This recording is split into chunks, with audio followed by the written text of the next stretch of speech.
Thank you, Tyler. Hello, everybody. My name is Federico Bianco. I'm a lead strategist here at InfoTrust. Thank you for joining. Today, we're going to be talking about some of the changes that have occurred recently in the healthcare digital marketing landscape with regards to HIPAA, with the OCR's bulletin, et cetera. Before starting, I'm going to kick it off to Dakota and Tyler. I am joined by two subject matter experts who will also be presenting on certain topics. So Dakota, over to you. Hi, everyone. I'm Dakota Sturley. I am on the partnerships team here at InfoTrust, leading our health and fitness vertical. Super excited to be talking to you all today around what these changes mean for digital marketers and how we start to find solutions through it. And I am Tyler, and I'm going to give you guys the same joke intro I always give. I am the manager of emerging solution strategy, and InfoTrust tried to hide something about myself in that title. Just so you know, I speak a lot, I curse a lot, I'm kind of all over the place. My title abbreviates to mess. I am literally a mess. So yeah, that's who I am. Serious intro. I have been in MarTech for about 10 years. I came in as a software engineer, and I've done mostly every kind of technical role you could do in this space. Now I sit on the strategy team where I look at reacting to things like privacy affecting your analytics stack and what's changing in the future for MarTech, and I help customers get ahead of that. Excellent. Thank you, Tyler. It's hard to one-up your mess intro. So again, everybody, my name is Federico Bianco. I'm a lead strategist. I'm responsible for bringing solutions and products to market. I work closely with Tyler. And so, we understand our clients' fundamental pain points, their objectives, their strategies, and we use that to help drive development and innovation here at InfoTrust so that we can best serve our clients in a privacy-centric way. So I'm sure at this point you've all seen the agenda. No need to go over it again. So quick InfoTrust background for those of you who are not familiar with us. We are a privacy-centric digital analytics consultancy and solutions company. We help clients to develop strategies and technical architectures that advance their analytics maturity, all in a privacy-forward manner. So unlike many other analytics partners, we do not sell media. So we're seen as an unbiased and trusted experts in the analytics lifecycle. One of the things that we want to mention is that we literally wrote the book on digital analytics and privacy. You can see here we have a couple of photos of those. We also have another book, Crawl, Walk, Run, regarding our framework. Another important point to mention, we are not lawyers. We hope that all the information that we present here today is useful, and we're happy to connect with you and provide any specific recommendations, but we cannot provide any legal advice. So please check anything with your legal counsel. Two other quick points. We're a very close Google partner, and we also work closely with other tech vendors across the analytics, marketing, and privacy ecosystem. And finally, as an analytics company that does not sell media, we're frequently brought in together with other partners who make use of analytics. So that's really an area where we have a lot of expertise, is in multi-partner orchestration. So without further ado, let's jump into the topic today.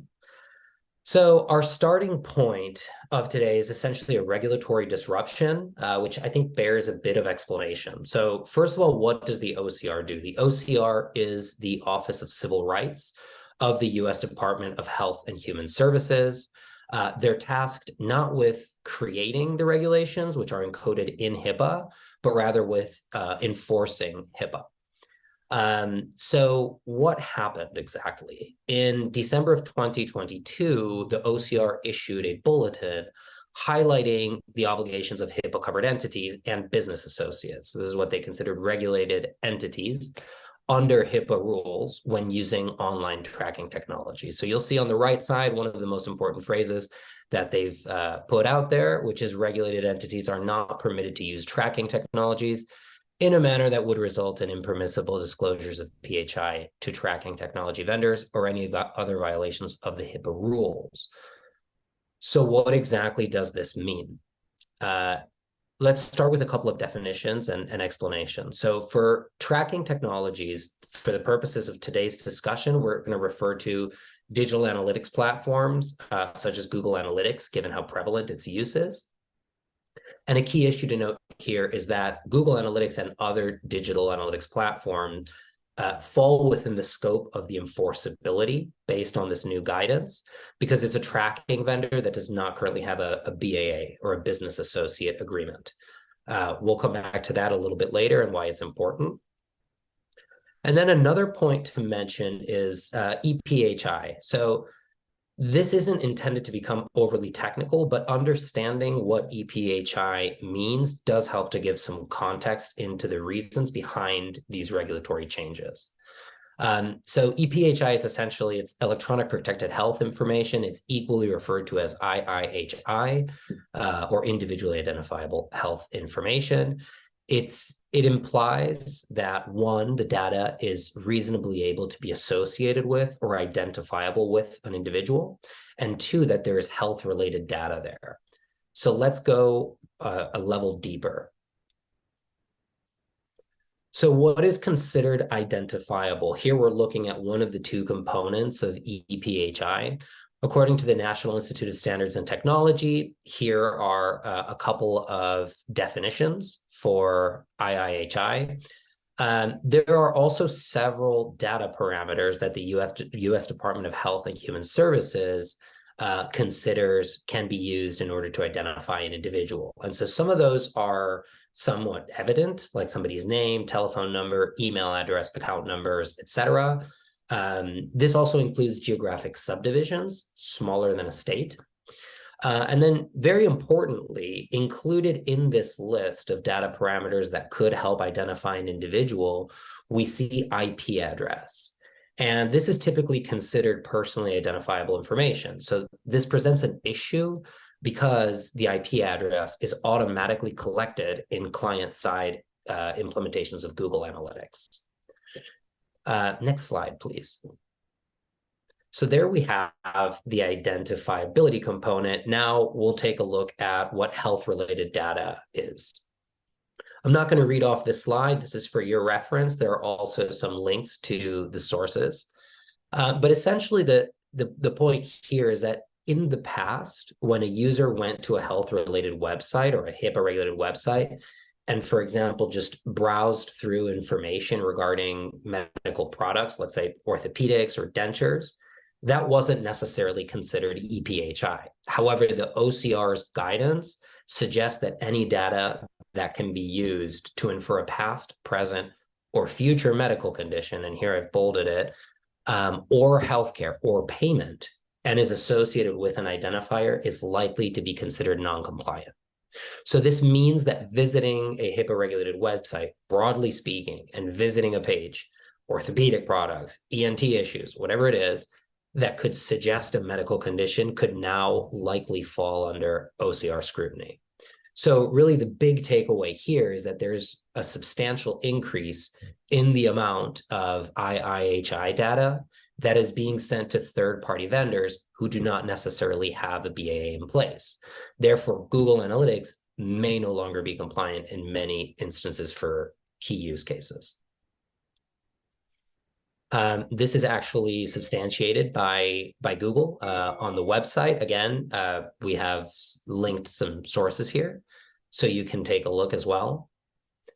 Next slide, please. So again, without getting technical, to easily visualize how this change is affecting HIPAA-regulated entities, we have an image here of a current typical analytics architecture. So we can see that a lot of the data, including what would likely now be considered EPHI, is sent to and from Google Analytics. Next slide, please.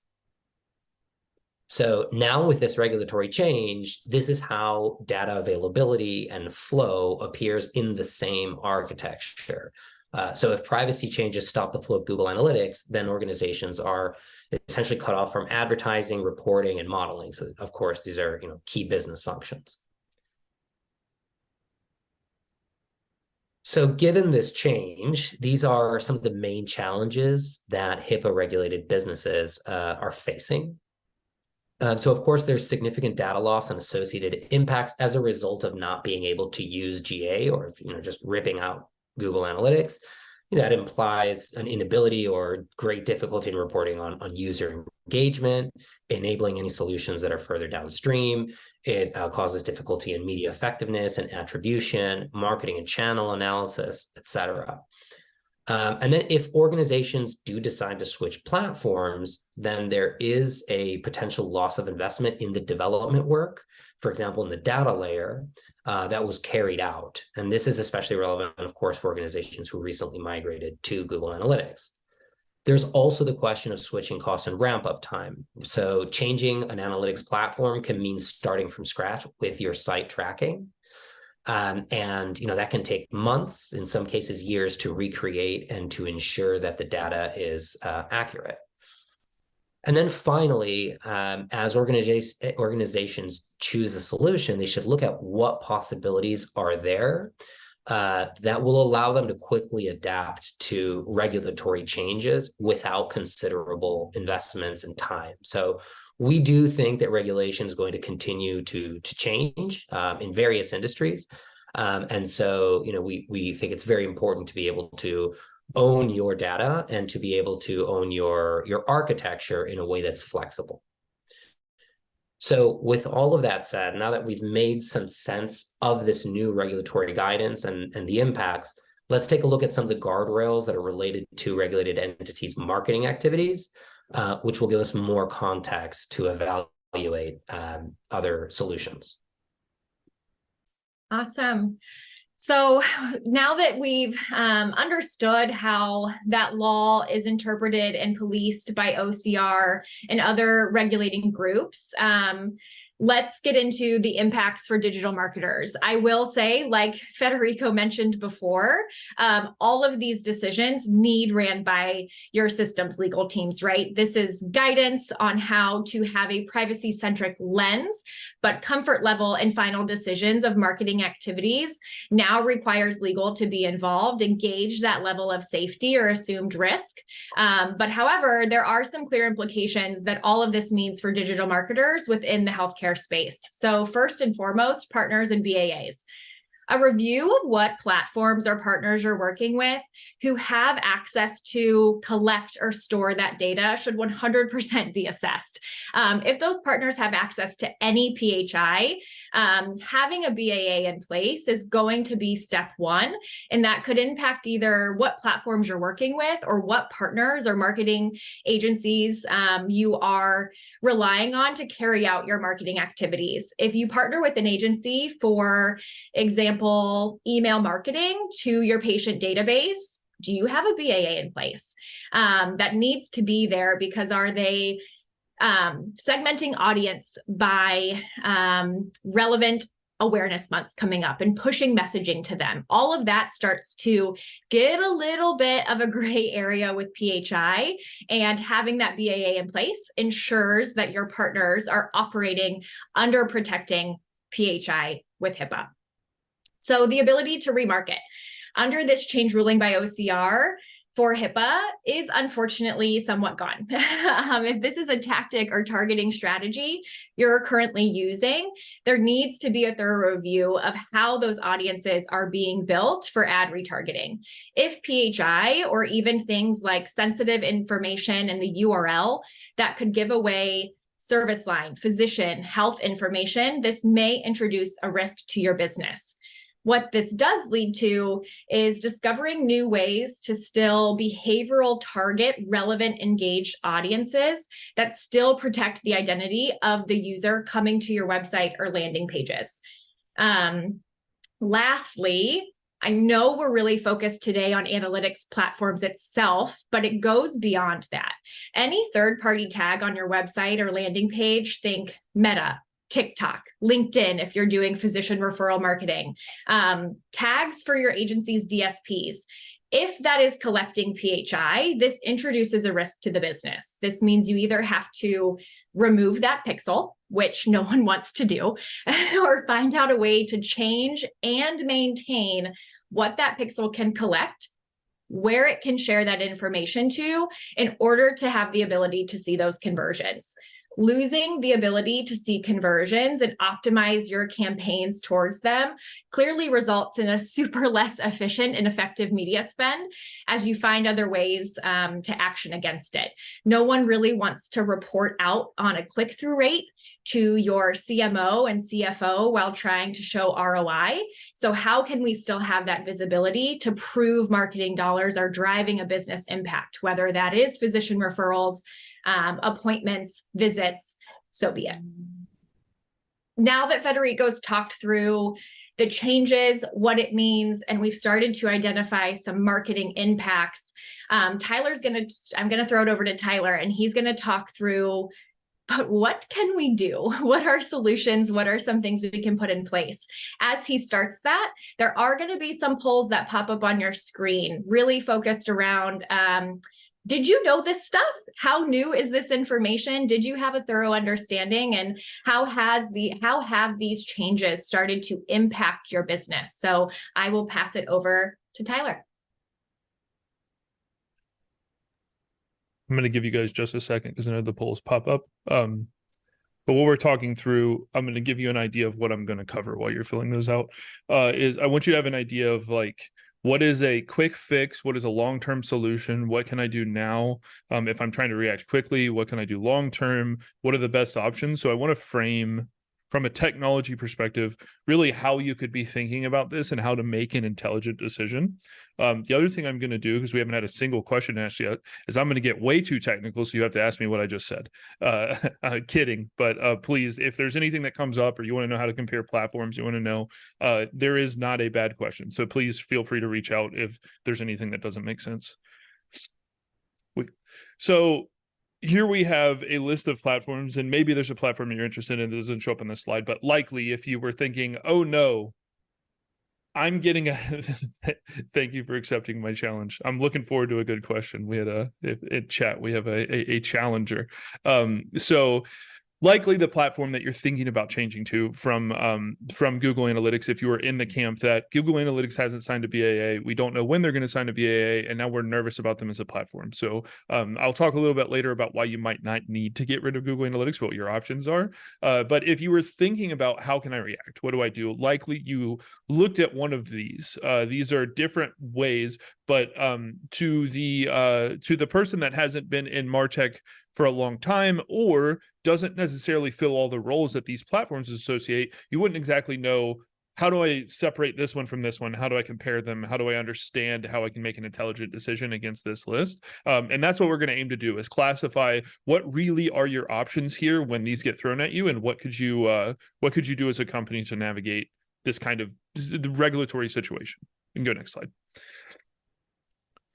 So I've classified them for you. So what we've done here is break them up into what can you possibly do and how do we classify these. So in tab 1, we have do nothing, which obviously isn't the best thing to do because there's obviously regulatory risk, or you can change Google Analytics to get around that regulatory risk, but lose some of the value of identity and things that you would need to have a BAA in place to get. Another option is other third-party based tools that will sign a BAA. So you say, if Google Analytics doesn't have one, but there's similar tools that will sign them, and this is this middle panel. So you're basically saying, we had an analytics tool, let's go get a different tool that will sign a BAA, but it's still a third party and has similar problems, just not the BAA. The third category, switch to first party analytics. What that really means when I'm talking between first and third party is who is storing the data. So in Countly Analytics platforms, you are not actually having your data stored on their servers or somewhere else. You're storing it on your own platforms, and then those platforms sit on top of your data that you've collected. So like you truly own the data. So from a perspective of like legality and what you're allowed to do and how you can alter it and the level of control, it becomes much easier because it's really just a platform sitting on your data rather than giving your data to another platform which they're going to interface. So kind of legally different and a little bit more secure. And the last category that a lot of people are going to is just durable data collection, which is we want to collect data. I'll answer that question in just a second. We're going to collect data and manipulate it on its way. So FreshPaint, Telium, server-side GTM. There's a question about Adobe, so I'll go ahead and say Adobe's DTM. And if you're looking at the Adobe stack as well, all of these tag management style solutions to this that are usually server-side tag management style solutions are about putting a proxy between where you're collecting your data or the point of collection, so be it your website or wherever, and where you're sending it. We put a proxy between it so we can do things like cleaning IP address, and we can start altering pieces of data so they're compliant where they go.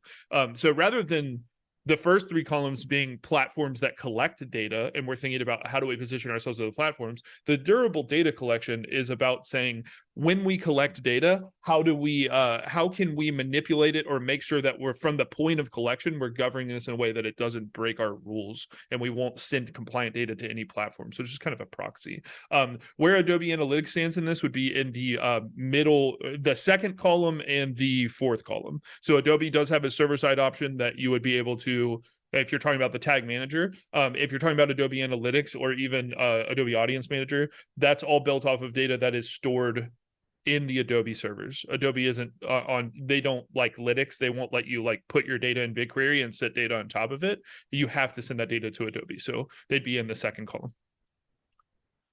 We can go next slide. So I'm going to go through like each of these and kind of break down like, why is it good? Why is it bad? How should you think about it? What are the benefits on taking this kind of thing on? So the benefit of the durable data collection is it gives you complete control over how you're collecting data. So you can say, never let an IP address go anywhere. That's PHI, and we don't want to let it through. Or we can say, these are platforms with BAAs, and these are platforms without it. So only send IP address to these, and don't send IP address to these. But you kind of have that control to say, this will be anonymous analytics, this will be targeted analytics, and it's all based off of my legal agreements with these platforms. So it's about investing in that kind of controlled infrastructure. And then it's going to improve overall measurement because of first party. I tend to go too technical, so I won't go deep into that. Just essentially using these platforms, you can expect your measurement to go up somewhere between 1% and 5%. So you'll just collect more data.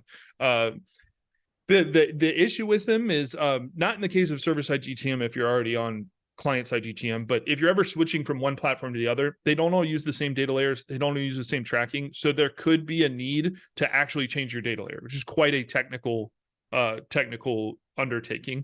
And then the other is this isn't going to fix the platform issues. Like, this won't fix the fact that GA can't take in identity without a BAA. So it'll allow you to not send identity to GA and keep GA compliant, but it doesn't fix the ability for you to have like targeted, identified analytics, because if a platform can't support that, this will just change how we're streaming data to them. You can go next slide.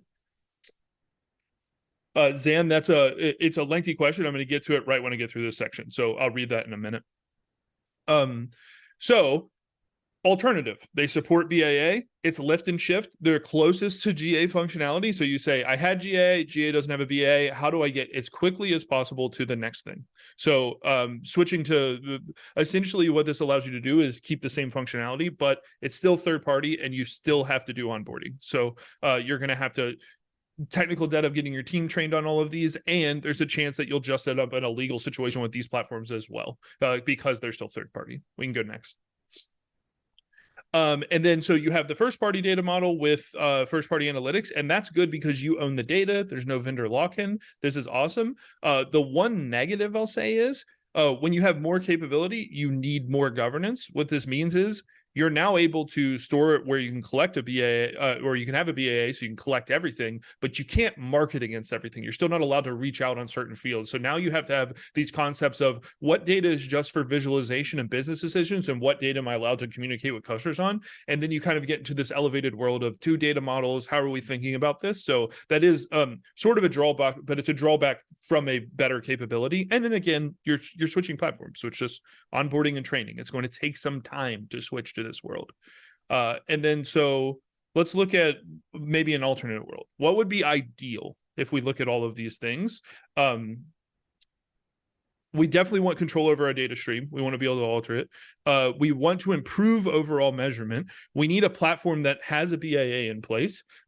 We want to have a first-party data model, but maybe not have to switch platforms. And we definitely don't want vendor lock-in. And because of all these things, when we look at what the best case is across all these different options, we've developed a solution, and it's a Panda, which born of the name privacy and analytics. You smashed it down into Panda. I told you there'd be animals today. This is the nice little logo on this, but let me explain to you how Panda works. And I know we got 3 minutes left. I want to answer Zan's question and give everybody time to answer questions. So I'll wrap up on this slide. We'll hang over a little bit longer if anybody wants to stay and ask questions, and then we'll wrap this up. So feel free to drop at 30 or stay on and ask questions if you want. We can go next slide.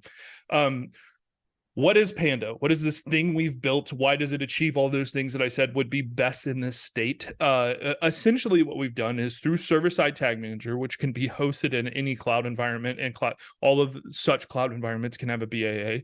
Google BigQuery can have a BAA. We've basically given ourselves a proxy that will allow us to send data to ourselves, and then send data to BigQuery and build systems on top of BigQuery while using the same infrastructure with GA4. So if you can click one time, Dakota, I want to highlight first, second, and third sections. So biggest thing on here, which I highlighted a few times, which is the problem of switching platforms. The reason we built Panda this way is we want to make it easy for people that have been thrust in this situation. Most of you probably, if you're on Google Analytics 4, just went from Universal Analytics to GA4 and don't want to deal with switching to another platform or retagging and don't want to switch data layers. And that's a lot of technical debt. So we've designed this in a way you don't have to change anything about your front end implementation. It will just keep working just like how GA worked. You can go ahead and go next. So what, like I said, the tag manager allows us to clean data, change data, control data. So if we want it, we can continue to route data to Google Analytics 4. We're just going to purge things like IP address, and we're going to purge things like client ID, and we're going to make Google Analytics 4 into more of a macro analytics platform. Rather than being based on users and identity, we'll be able to measure how are goals happening, how are all of these things happening.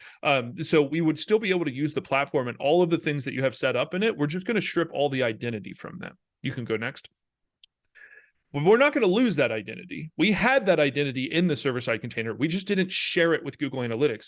What we will share is those same identities to Google BigQuery where we're allowed to store them. We're going to keep the machine running, and then we will build any type of activation processes, modeling processes, or visualization processes on top of it that you need. And Panda comes with out-of-the-box features for all of those things. So we do have visualizations, models, and out-of-the-box activations, but it also gives us a foundation to continue building against specifically what things you need within your company and those factors. So this is about not changing your current infrastructure and instantly solving the BAA problem, transitioning you to a more durable stack, and keeping the machine running without having to go through a lot of that technical debt. And that is exactly why we built this the way that it does. Okay. We can go ahead and we can throw ahead. Federica, go to wrap up. I'm going to read through some of these questions, and if you're not on when I answer, we can email out. Yeah, I was going to say, Tyler, if you want to just get to some of those questions, given that, we're at time, I'm happy to hang for a few more minutes if you are, and we can just answer those. Really, the wrap up is just a series of takeaways that we've gone through. I think Tyler has really hit on a lot of the points that are important to consider when looking at an alternative solution. So Tyler, why don't you go ahead and answer some of those? I just have two questions. We have, can Panda strip identifiers out of the Facebook client ID? The answer is yes, and the answer is within server-side GTM. Basically, we can alter any piece of data, whether it be UTM parameters or things like the Facebook click ID that ride to Facebook hits or ride to other hits.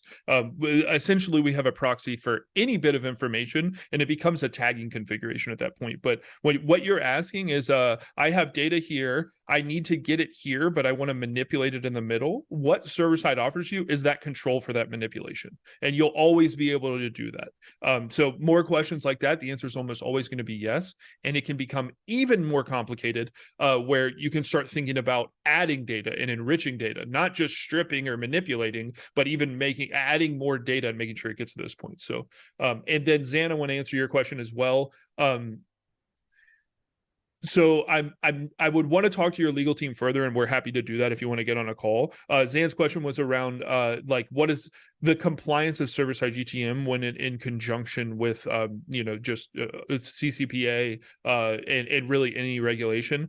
Server-side GTM, as long as for CCPA it has almost no connection. For HIPAA, you would still want the platform you're serving it in to have a BAA, even though it's storing no data. There's data flowing through it. So I would just say for safety, I would want to have a BAA with Google Cloud if my server-side GTM is in Google Cloud. But server-side GTM stores no data, and if anything, it is the mechanism which allows you to execute those legislative rules against your data in a more safe environment. So I'd love to talk to your team on why they arrived at that conclusion, and maybe talk about and learn a little bit more. But so far, most of the people that are interested in server-side GTM from a privacy perspective are buying it for the opposite reason, because it solves GDPR, because it solves CCPA, because it solves these type of problems. So I'd love to know more.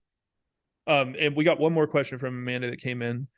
So when the data is being manipulated, you have access to know what elements are in the Facebook client ID. We've heard it's a black box that can't be parsed. I won't know how the Facebook client ID or click ID got set. So the FB CLID will arrive in a query parameter, but we can essentially, it will arrive on the page in the URL from something that Facebook has done. From there, I can do whatever I want with it. So I won't know how they generated it to be able to generate our own, but I will know what the value is and can do anything I want from it there. So without it, we cannot reverse engineer Facebook's identity, which is a black box, and they will keep, obviously on their own side. That's why they have value as a company. They want to make sure they keep identity close to their vest. But we can do anything with that identity once we've received it. So like if you wanted to store it in another platform, you want to enrich to another platform, those are all possibilities. So thank you all again. Thank you, Dakota. Thank you, Tyler.